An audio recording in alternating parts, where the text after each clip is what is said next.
Elon Musk একবার খুব সুন্দর করে গিয়ে নাসাকে বলতেছে যে তোমরা কি এমন কোনো রকেট আবিষ্কার করতে পারবা যেটা উপরেও যাবে এবং নিচে এসে ল্যান্ডও করবে। তো নাসা তখন তাকে বলতেছে দেখো এমনটা যদি হইতো তাহলে তো আমরা অনেক আগে আবিষ্কার করে ফেলতাম। This is not a part of law physics, এমন কোনো লই নাই ফিজিক্সে যেটা দ্বারা এটা করা সম্ভব। তো ইলন মাস্ক তখন বলতেছে দেখো ল ফিজিক্স এগুলো তো মানুষ আবিষ্কার করেছে, এর ডিফারেন্ট কিছু তো আবিষ্কার করাই যায়, এটা কেন সম্ভব নয়। তোমরা যদি আরও বেশি কন্ট্রিবিউশন করো, তোমাদের যে রিসার্চ টিম আছে অনেক উন্নত টিম, তোমরা যদি সেই টিমকে কাজে লাগাও, আমার মনে হয় এটা করা সম্ভব।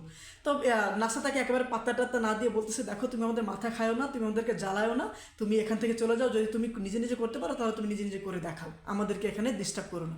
তো ইলন মাস্ক তখন ওখান থেকে এক প্রকার বিরক্ত হয়ে ওখান থেকে ফিরে আসছে। ফিরে আসার পরে তার যে নিজস্ব রিসার্চ টিম আছে এবং সেই টিমের উপরে তিনি কন্ট্রিবিউশন করেছেন, সেই টিমকে সময় দিয়েছেন, আর সেই টিমের আজকে রেজাল্ট হচ্ছে এখন রকেট ওপরেও যাবে, নিচে সে ল্যান্ড করে। That's why Elon Musk is a different of others people. দেখুন ইলন মাস্কের মাথায় একবার যেটা ঢোকে সেটা ইলন মাস্ক ফুলফিল করেই ছাড়েন, কারণ হচ্ছে উনি বিশ্বাস করেন যে নাথিং ইজ ইম্পসিবল। ওনার ডিকশনারিতে না শব্দ বলে কোনো শব্দ নেই। That's why Elon Musk is a richest person in this world. Thank you so much.